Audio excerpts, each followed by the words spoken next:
I waterboard clowns for a living. By Flower Shop. It has to be a scientific law, peer-reviewed, shined, and waxed, that nobody likes their job. Me, personally, I'm pretty sure I hate my job more than anyone on this planet, dead or alive throughout history. Rounded up to anyone in the whole solar system. Mole men underground, colonists on the moon, Martians at home and vacationing on Pluto, whatever the hell is on Planet X, and Filipinos, if they actually worked. God damn, do I hate my job. You're thinking it can't be worse than the bullshit you put up with. Look, I'm sure it's rough, but I waterboard clowns for a living. Every morning, I am livid to awaken alive. Somehow my body stirs 1 minute before the alarm clock, and every morning I check to see there's only 1 minute to showtime. I awake with dread and verify it's 3 a.m. I can always hear FX still on in the living room when I roll out of bed. I don't really shower, and I don't really eat. I sleep in my sweater, and I trade my pajama pants for work jeans. After sort of splashing my face and sort of eating whatever bacon was left on the weak plate, I make my way to the piece of shit. The piece of shit is my car. I think the check engine light itself is broken, but you don't care about any of this. In fact, I don't either. When my car doesn't do the service of killing me on my commute, I end up at work. First, I would like to say I live in the city. I fucking hate the city. Humanity used to live in the forest foraging for dirt and roots to eat. We must have been desperate to get out of that life, and so we built cities. Now I'm desperate to get out of the city, but I need money to pay rent and buy bacon so that I might live. That means there are clowns in need of waterboarding. My job is on Lodi Street, right before the bridge under perpetual construction, and down the alley guarded by Filipino kids hanging out and playing on their phones. My passenger side window can't roll all the way up, so I hear them heckling me as I grind my car down the alley. What are kids doing at 3:45 in the morning in the city? Why are they up at this hour? Where are the parents? Is this the only time and place they can be on their fucking phones? These are the questions I used to ask before I accepted them like a smoker accepts the cancer in their lungs. They're just there. Deal with it. It's 3:50 a.m. when I exit the piece of shit. Traffic is always light in the morning. The parking lot is enclosed by buildings. Most of it is wrapped by the bricks of a lab. I don't know what they do there. The east wall of this imprisoning man-made horror, cocooning a pothole-riddled parking space, is my job. There are no windows. I wonder if the guys at the lab know what I do for a living. I scan my badge at the entrance of the building. The black door to the side where I scan doesn't open. After about 10 seconds of waiting, I hear a buzzer. The red garage door beside the black door unlocks. It's pretty easy to lift despite the size. I enter and the nightmare begins. Inside is a miserable concrete room with pallets and wrappings containing God only knows what. Sitting on the bench at the end is my coworker, Greg. Greg wears a bush of thick black hair on his head. He needs to shave, but so do I, so I never say anything. On that note, I've never heard Greg say anything. Once.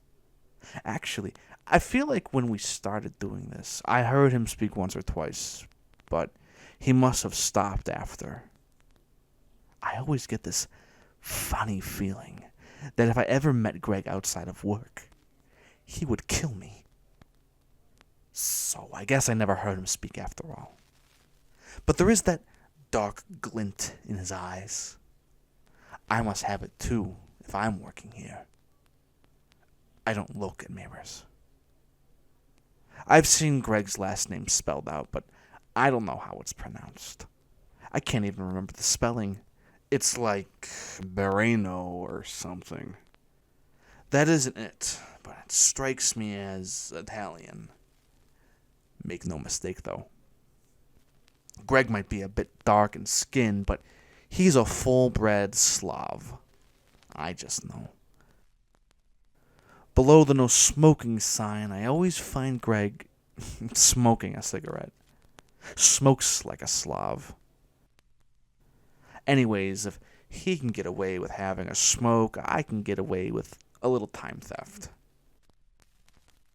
At 3:51 or 3:52 a.m., I take in a deep breath of the tobacco-stenched air and punch in.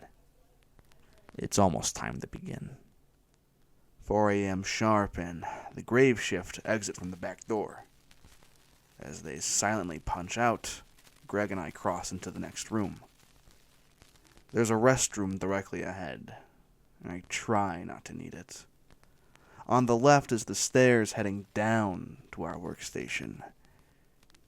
It's funny. Well, there's nothing funny about what I do, but I suppose this corridor is. It's got the best lighting at work, and the stairs have this thick, fuzzy carpet. It reminds me of something you would see in an 80s movie, or I should just say an 80s house. Old and out of place. I call it the 80s chamber. Nobody else knows I call it that. It's a horror show down here. I think that's the point, admittedly. A cellar a serial killer would be proud of. A boiler machine a plumber would be disgusted by. We've got plastic hanging on the walls, and I've no idea what fucking for. We're not a butcher shop. The equipment might be old, but I do like to imagine we're professionals at what we do by this point. There's a couple of desks at the center of the room. Filing cabinets built into them. Paperwork on top. The water hose. First thing I'll do is test that while Greg locks the door. It takes a minute to boot up the terminal. The thing must have been from the 80s, like the stairs. It's really chunky, and the keyboard is built into it. It hums, and I sign in and enter the date. You would think it could know the date itself, but no. I tap the desk, indicating, yeah, the fucker is on, and Greg goes to get the clown. Just like the garage door I enter through, there's another one down here. Greg unlocks and retrieves the clown, waiting in the man trap. Or I guess it's a clown trap. The clown is always bound to a wheeled table. Something you would find in a hospital, though we're pretty fucking far from a hospital with what we do. The clown is always awake and gagged. Always trying to break free. Always in a cold sweat, wondering what the hell is going on. Well, too bad for them. Greg and I aren't very big talkers. Actually, now that I write this out, I kind of realize I don't talk too much either. At least I don't ever talk on the job. I just want to get it over with. There's these locks between our desks on the floor. You have to wheel the table over the locks so it's over the drain. Then you attach the locks to these little mechanisms above the wheels. It's a safety precaution, and amazingly, one of the only things you can get written up over on the job. Always lock the wheels to the floor. I'm not exactly sure why, but that's what they tell us to do. Also to double check the straps holding down the clown. But Greg and I have never had a runner. I breathe a sigh of relief. when I see today's clown. The mystery behind the curtain is revealed when Greg wheels them out and locks them into place. Today's clown is a lanky one. Must be a 6-footer. Long arms, too, with skinny legs. Skinnier than Greg and I, even. Let's see. He's wearing stupid fucking baggy green overalls, stupid fucking blue afro, stupid fucking purple necktie, and of course the stupid fucking red clown shoes. Those I have to measure. His shoes are 11 inches. Small for a clown. I enter into the terminal the clown's description and the size of his shoes. Next, he's ready for his shower. First, Greg will unhinge a lock at the end of the table where the clown's head is. This will lower that end of the table alone.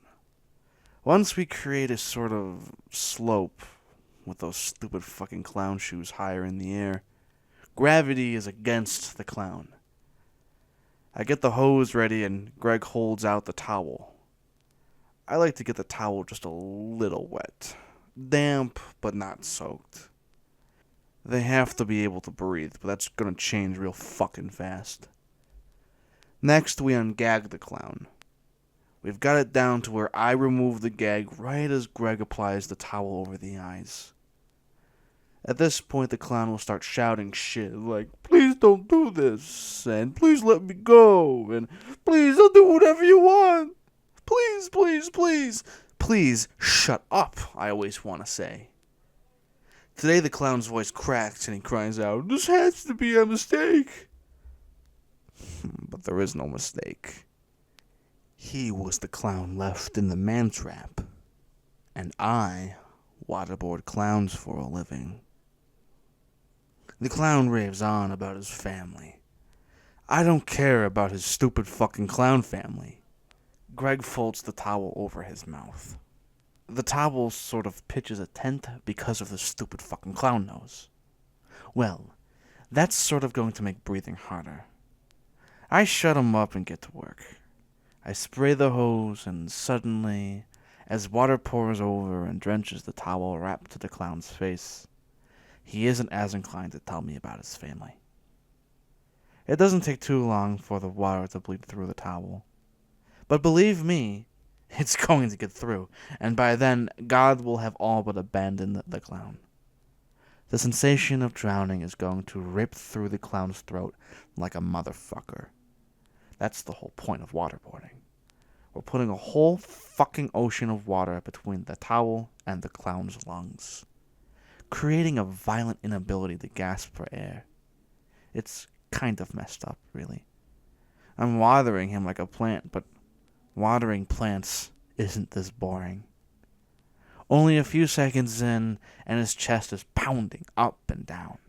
Up and down. Up and down. Like his heart must be his own graph on one of those fancy heart rate screens. I don't know what they're called. You see them in hospitals, but we don't got them here. Fat chance we'd have anything that high-tech down here. The equipment I have to work with can give the piece of shit a run for its pennies. Half a minute crawls by. I'm already ready to yawn. And I know from experience the clown is ready to breathe. I'll let it rain for a few more seconds. The clown's hands are spasming like a fish out of water, though I know his issue is the reverse. So I let up, and up goes the towel. The clown gags, puking up water that isn't even really in him. You know, it blows my fucking mind. You would think hearing them gag like idiots would never get old. But it gets old fast. In water torture, it takes half a minute to break a man. Half a minute? You stand in the line at McDonald's longer than that. Half a minute and this guy is done. But me? I got 8 more hours of this shit. And the kids at McDonald's think they got it bad.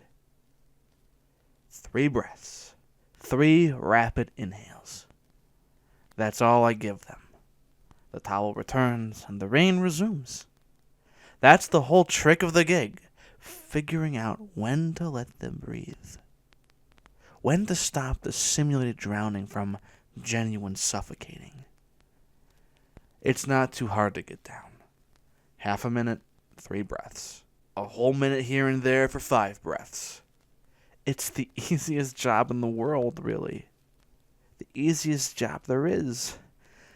And I fucking hate it. 8 hours of this. It's fucking torture. I let the clown have his 3 breaths. And the waterboarding resumes. Been doing this for about 4 years now. No idea how I lasted this long without blowing my brains out. Before that, I was out of the workforce for a year. A year in customer service before that.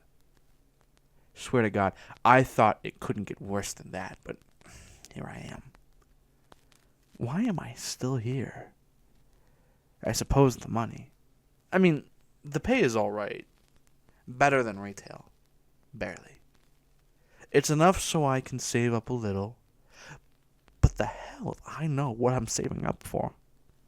To escape the city and eat roots in the woods, I guess. At the very least, I get paid for the lunch break. I always figured that made this a government job, but I never cared to look into it. On and on the water drains. It goes through the towel, but it does not come up from it until I say. It's been a minute, so the clown gets his precious air for a moment. You never think how simple an affair breathing is until you've been deprived of it. You never realize the terror water can wreak until it's filled your lungs. I buy a lot of deodorant because I'm no longer comfortable showering. The sound of water from the faucet reminds me too much of my job, and I spend enough time here as it is. Eventually, the clown begins to choke on the water. They're not spitting it out. Finally, I can let my arm rest and sit for a minute, while Greg performs the Heimlich. Or beat down on the clown's chest, rather. That's his department. I'm sure he's broken plenty of ribs doing it, but this is my chance to check my phone. Feels like my own wrist is broken having to hold that damn hose for so long. This can interrupt the process for about 15 minutes. Whenever the clown blacks out, you have to resuscitate them. I'm proud to say in my 4 years, I've never had a clown die on me. Maybe I'd get out of this hellhole if I hold the hose for too long.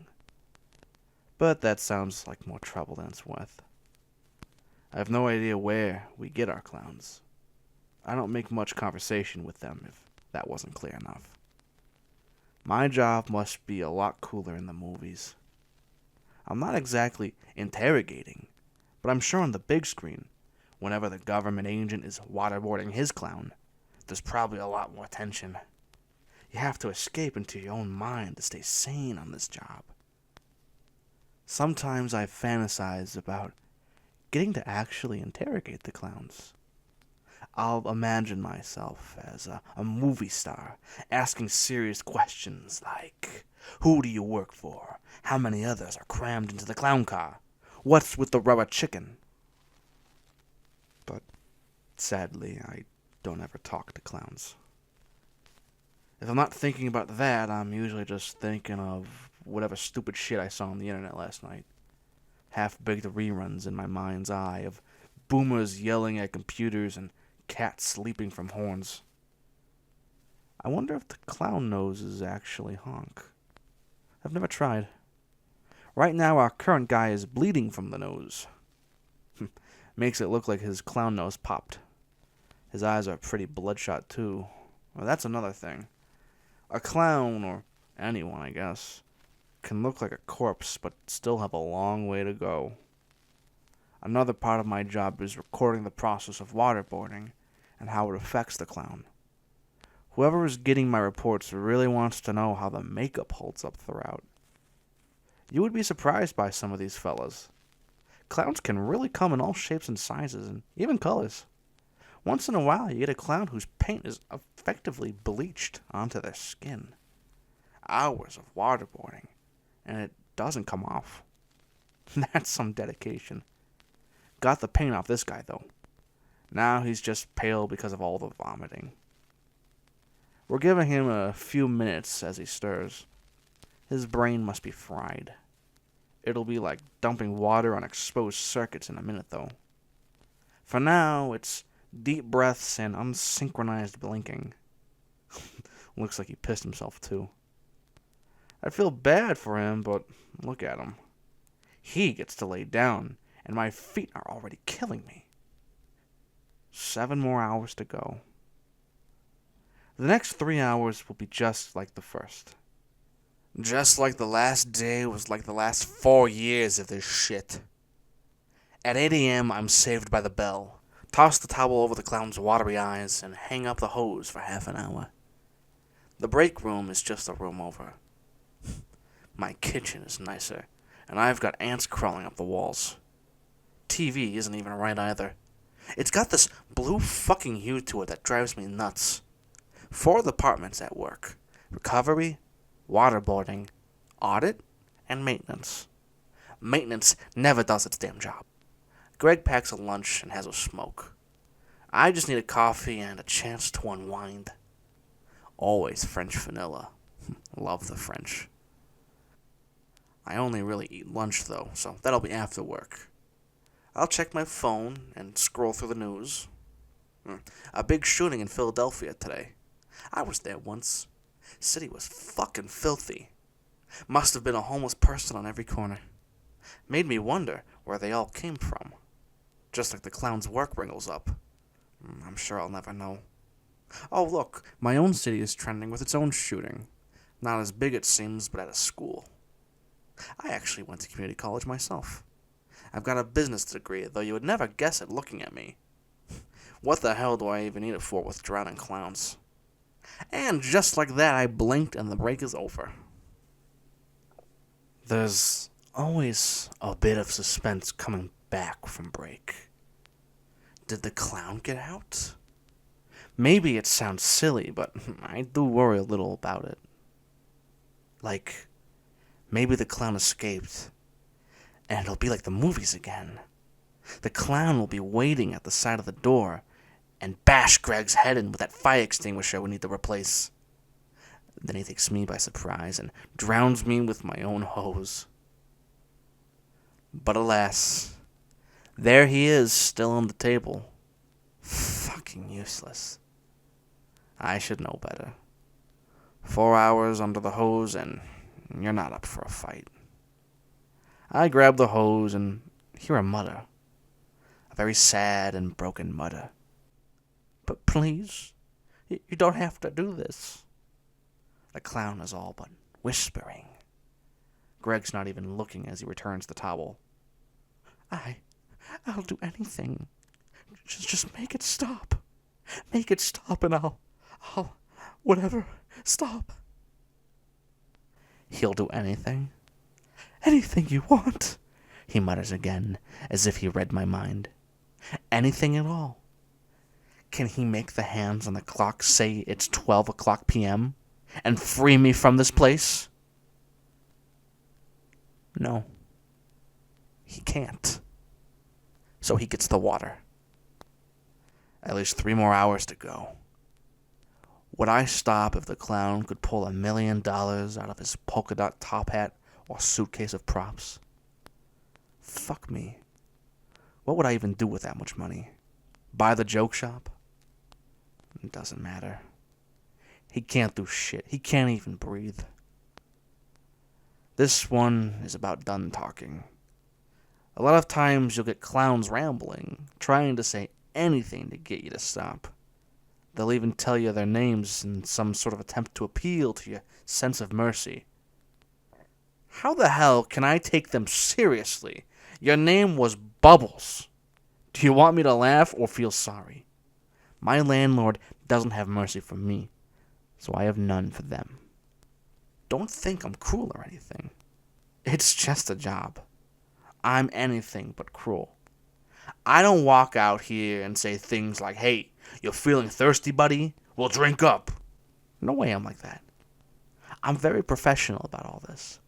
I don't make small talk. I'm just here to do my job. The job's almost over, too. At least for the day. Usually around 11:30 a.m., Greg and I will start to clean up our mess. Another day of not hanging myself with my own fucking hose. The waterboarding is over, and thank God, I can go home. I submit my report as Greg mops up the blood. You don't leave scars on the clowns with this job, not physically. I can't imagine what's happened to their minds, how they've changed from the clown they were when we wheeled them out here.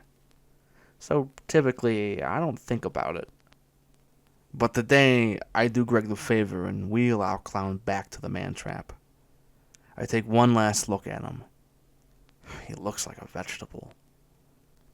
With a chill, I'm reminded it is time for lunch. No idea what happens next for the clown when we lock him back up. Maybe day shift has their go at him next. Or maybe they have their own clown ready to go. I never asked, and frankly, I don't care to. That's another thing, too. We never work the same clown twice. What happens to them when the shift is over? I don't know. What I do know is I'm always excited to get out of here, and that's where my mind is today. I say goodbye to Greg with the sound of me punching out. No words exchanged. Perhaps never will there be. We don't make eye contact as we exit the building. I return to the piece of shit and discover the Filipinos are gone. Unfortunately, they've been replaced with traffic. It's noon now, and everyone is on their break when I'm just getting out. Before I head home, there is one last item I should describe in my routine. For this is the item plunged deep into my chest, bleeding my heart, drowning me in misery.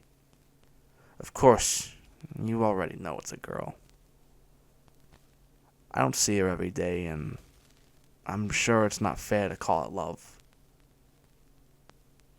But I like this girl. I like to look at her and watch her work, if only for a little while. I can only catch this girl in the wild, but I know at least one of her habitats, and that's where I go for lunch. Or rather, the shitty sub shop next to where she performs. Every day I work, I stop by this place called the Sub Hub, a Subway knockoff, but it is right beside the actual subway station entrance, and I was always amused by that stupid detail. I order the foot long with turkey, lettuce, and American cheese. I tell the lady to drown it in vinegar. I get a look for that. She might hate her job, but she doesn't have a clue what I do for a living. I'm in luck today. I'm in wonderful luck. The girl I like is next door. I was worried the incident across town might have prevented her from being here, but I guess things are quiet on this side of the city. I sit down with my sub and cola, pretending not to be watching her, but I am. She's performing, as she occasionally does, in front of the joke shop. Now we've reached the point as to why I actually decided to write all this. You see, the girl is a performer. A clown. A jester, technically. I don't know the finer details or any of that stuff, but she's dressed in a full-piece suit, and the best I can describe it is as a juggler you would expect to see in a medieval court. Not a clown. Different. She's different from a clown. I just think she's cute. Is that so fucking wrong? Am I not allowed to think that? My job doesn't define me. It's not my whole life.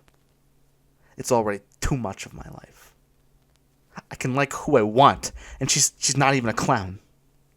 She's a jester, a street performer. She waves a sign around saying, "Come check the shop out for God's sake."